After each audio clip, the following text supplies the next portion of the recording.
اپنے مسائل کو حل کرنے کے لیے سبسکرائب کریں آپ کے مسائل کا حل۔ ہابی کے لیے کیٹ پالنا، میں نے سنا تھا کہ بلی پالنا سنت ہے، کیا شوق کے لیے بلی پال سکتے ہیں؟ بلی پالنا جائز عمل ہے کیونکہ پاک جانور ہے، ناپاک نہیں ہے، اس کا تھوک بھی پاک ہے، لیکن ترغیبی عمل نہیں ہے، یہ ترغیب حلال جانوروں کی ہے کیونکہ اس سے لوگوں کو فائدہ ہوتا ہے، خوراک سستی ہو جاتی ہے، مرغیاں پالیں گے انڈے ملیں گے، حدیث میں آتا ہے مرغے کو برا مت کہو کیونکہ وہ اذان کے لیے جگاتا ہے، نماز کے لیے جگاتا ہے۔ تو پھر انبیاء نے بکریاں چرائی ہیں، تمام پیغمبروں نے، تو اس لیے حلال جانوروں کو کے پالنے کو تو اپریشیٹ کیا جائے گا۔ حرام جانور بس آپ کا شوق ہے تو ٹھیک ہے، لیکن کوئی فضیلت نہیں ہے اس کی۔ کیا بلی کا جھوٹا کھا پی سکتے ہیں؟ بلی پالنا کیسا ہے؟ کیا بلی کا جھوٹا حلال ہے؟ اگر بلی نے گوشت یا دودھ میں منہ مار دیا تو اس کے استعمال کا کیا حکم ہے؟ موسیٰ جان ریاض سے حدیث میں آتا ہے نبی صلی اللہ علیہ وسلم نے بلی کا جھوٹے کو پاک قرار دیا ہے اور اس کی وجہ یہ بیان کی فَإِنَّهَا مِنَ الطَّوَّافِينَ عَلَيْكُمْ، یہ تم پر بار بار چکر لگاتی ہے، یعنی گھریلو جانور ہے، اس سے بچنا بہت ممکن ہے۔ تو اس لیے فقہاء نے لکھا ہے کہ بلی کا جھوٹا پاک ہے، لیکن مکروہ بہرحال ہے۔ مکروہ اس لیے کہ درندوں کے جھوٹے ناپاک ہوتے ہیں، حرام جانوروں کا جھوٹا ناپاک ہوتا ہے، تو بلی بھی بہرحال ایک درندہ ہے۔ تو نبی نے جو گنجائش دی اس کی وجہ بتا دی کہ اس سے بچنا ممکن نہیں ہے، بہت مشکل ہے اس سے بچنا، بار بار گھروں میں آتی ہے، منہ لگا دیتی ہے کھانے پینے کی چیزوں کو، تو اس سے پتہ چلتا ہے کہ ضرورت کی وجہ سے اس کی اجازت دی گئی ہے۔ تو ضرورت کی وجہ سے جس چیز کی اجازت دی جائے تو اس میں یہی ہوتا ہے کہ احتیاط بہتر ہے۔ تو اگر بلی نے گوشت میں منہ مار دیا، پانی میں منہ مار دیا تو استعمال کر سکتے ہیں، لیکن اگر کوئی احتیاط پر عمل کرے تو بھی ٹھیک ہے، تو زیادہ اچھا ہے۔ تو اب ایسا نہ ہو جائے کہ بلیوں کو اتنا لفٹ کرائیں جیسے انگریزوں نے کتوں کو لفٹ کرایا ہوا ہے، کہ وہ اس کا جھوٹا باقاعدہ پراپر کھاتے ہیں پیتے ہیں، اس کے زبان لگاتے ہیں، اس کی زبان، کتا ان کے منہ میں زبان لگا رہا ہوتا ہے، اوٹ پٹانگ حرکتیں کر رہے ہوتے ہیں، اللہ تعالیٰ ان کو ہدایت دے۔ تو کتے کا جھوٹا تو بالکل ہی ناپاک ہے۔ میرا مقصد بتانے کا یہ ہے کہ بلی کو پالیں آپ، لیکن اتنا لفٹ نہ کرائیں جتنا انگریزوں نے کتوں کو لفٹ کرایا ہوا ہے، کیونکہ ہے بہرحال درندہ، تھوڑا سا ریزرو رہیں اس سے، کھانے پینے کی چیزوں میں اس کو اپنے ساتھ شریک نہ کریں، فیملی ممبر نہ بنائیں آپ بلی کو۔ کیا بلی کا کاروبار حلال ہے؟ کیا بلیوں کا کاروبار کرنا جائز ہوگا؟ اگر ہم بلیاں پالیں اور بعد میں اسے بیچیں تو کیا یہ جائز ہے؟ عظمیٰ صاحبہ ممبئی سے۔ دیکھیے جائز تو ہے مگر مکروہ ناپسندیدہ ہے۔ نبی صلی اللہ علیہ وسلم نے بلی کے جو اجرت ہے، یعنی بلی کو آپ فروخت کر کے جو اس کا ثمن حاصل ہوتا ہے، اس کو آپ صلی اللہ علیہ وسلم نے اس کو ناجائز قرار دیا ہے۔ تو جمہور علماء وہاں جو کہتے ہیں کہ آپ صلی اللہ علیہ وسلم نے اس کو پسند نہیں کیا، اس سے مراد کراہت تنزیہی ہے، یعنی حرام۔ بعض علماء تو حرام ہونے کے قائل ہیں، لیکن جمہور علماء کہتے ہیں کہ وہاں مراد جو نبی نے منع کیا ہے، یعنی بلی کے جو قیمت ہے اس کو کھانے سے، تو یہ ممانعت حرام کے درجے میں نہیں ہے بلکہ کراہت تنزیہہ کے درجے میں، دوسرے دلائل کی روشنی میں۔ اس کی وجہ ہے کہ بلی کا جھوٹا حلال ہے، جھوٹا پاک ہے بلی کا، تو وہ ناپاک جانور نہیں ہے، تو اس لیے اس کے ناجائز ہونے کی اور کوئی وجہ نہیں ہے۔ البتہ اس حدیث کی روشنی میں بعض علماء کہتے ہیں کہ حرام ہے، لیکن جمہور علماء کہتے ہیں کہ مکروہ تنزیہی ہے۔ مکروہ تنزیہی کا مطلب ہوتا ہے ایوائڈ کرنا، بچنا بہتر ہے۔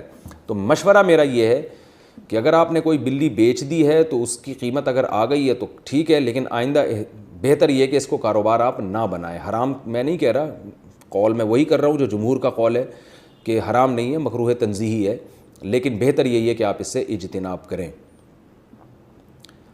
حلال جانوروں کا کاروبار کیا کریں، اس میں برکت ہوتی ہے، اس میں لوگوں کو فائدہ ہوتا ہے۔ بلیاں اگر معاشرے میں پھیلیں گی تو اس سے پبلک کو کیا فائدہ ہے؟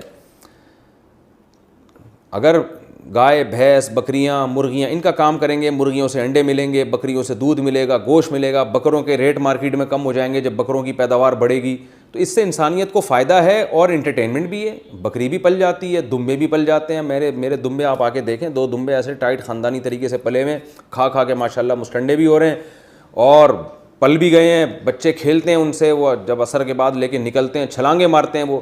تو اگر آپ کو تفریح کرنی ہے تو وہ دمبوں سے بھی ہو سکتی ہے، گائے سے بھی ہو سکتی ہے۔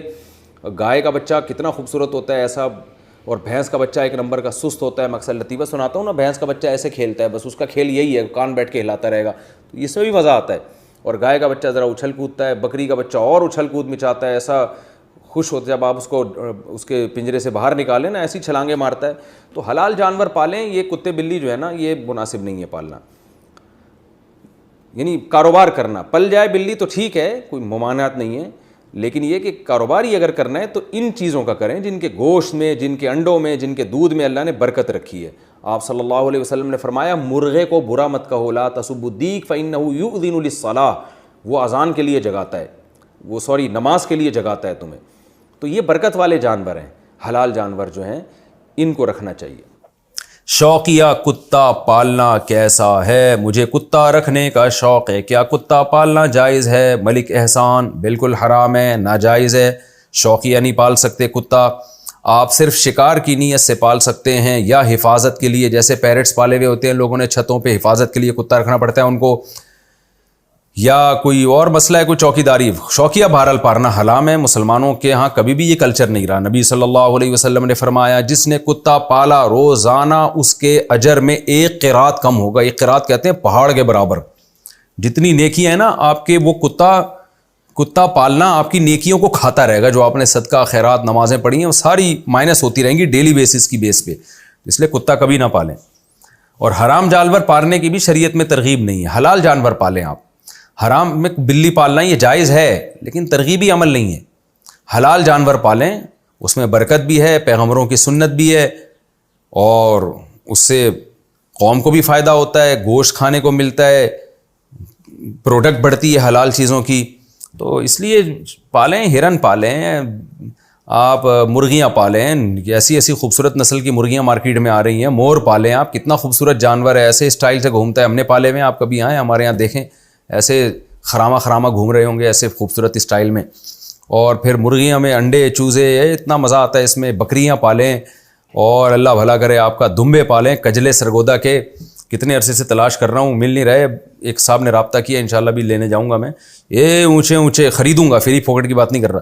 اتنے اونچے کجلے, ان کے پیچھے گھی کے ڈبے لٹک رہے ہیں. اللہ تعالیٰ نے دمبے کے پیچھے اتنی خوبصورت چکی لٹکائی ہے. تو کبھی آپ اللہ کے مشورے پر تو عمل نہیں کر رہے, آپ میرے مشورے پر عمل کر کے کبھی وہ چکی بھی کھا کے دیکھیں. اللہ نے وہ چکی اسی لیے تو لٹکائی ہے نا, یہ گھی کا ڈبہ, تاکہ جب یہ دمبا ذبح ہوگا تو اس کا گوشت اسی چکی میں پکا کے کھانا, اور یہ کوکنگ آئل میں نہ پکا دینا. لیکن آپ کیا کرتے ہیں, وہ چکی اٹھا کے پھینک دی, اس کا صابن بن رہا ہے, اور اس گوشت کو آپ کوکنگ آئل میں پکا کے اس کا بیڑا غرق کر رہے ہو. تو یہ دمبے کے پیچھے اتنی موٹی چربی اللہ نے لٹکائی ہے. دمبا ساری زندگی آپ کی ٹینشن میں اٹھاتا ہے کہ میں جب کٹوں گا تو یہی گھی کا ڈبہ ہے, اسی میں یہ گوشت پکا کے کھائے گا. تو کتنا مزہ آتا ہے. تو مجھے تو بتانے میں اتنا مزہ آ رہا ہے, آپ سوچو کھانے میں کتنا مزہ آتا ہوگا. اور اس سے آدمی کا پیٹ بھی صحیح رہتا ہے, طاقت بھی آتی ہے جسم میں, بیماریاں بھی نہیں ہوتی ہیں. کولیسٹرول کے جو مسائل ہیں نا, یہ ان کوکنگ آئل کی وجہ سے پیدا ہو رہے ہیں. تو تھوڑا سا ورزش کیا کریں, اور یہ دمبے شمبے چربی کھایا کریں جانوروں کی. گائے کی بھی چربی کھا سکتے ہیں, اس میں بھی بکرے کی بھی کھا سکتے ہیں. پالیں اور کھائیں, اور اس میں دل بھی بہلائیں ان جانوروں سے. حلال پالا کریں, حرام کی طرف نہ جائیں. سمجھتے ہیں کہ نہیں سمجھتے؟ ملک احسان صاحب آپ کو کہہ رہا ہوں میں.